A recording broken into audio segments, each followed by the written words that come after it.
जब सुबह सेवकों और अन्य लोगों के ने उस साड़ी को वहां रखा देखा तो लोग राजा की बहू के चरित्र के बारे में बात करने लगे। यह बात जंगल की में आग की तरह पूरे गांव में फैल गई।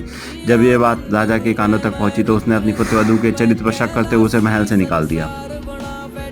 राजा की बहू महल से निकलकर एक झोपड़ी में रहने लगी और नियमित रूप से पीपल के वृक्ष के नीचे दीपक जलाने लगी। इसके साथ ही वह पूजा करके गुड़ धनिया कर भोग लगाकर लोगों में प्रसाद वितरित करने लगी। इस प्रकार कुछ दिन बीत जाने के बाद एक दिन राजा उस पीपल के पेड़ के पास से गुजरे जहाँ उनकी बहू हमेशा दीपक जलाया करती थी। इस दौरान उनका ध्यान उस पेड़ के आसपास जगमगाती रोशनी पर गया। राजा ने इसे देखकर चकित रह गए। महल में वापस आने के बाद उन्होंने अपने सैनिकों से उस रोशनी के रहस्य का पता लगाने के लिए कहा।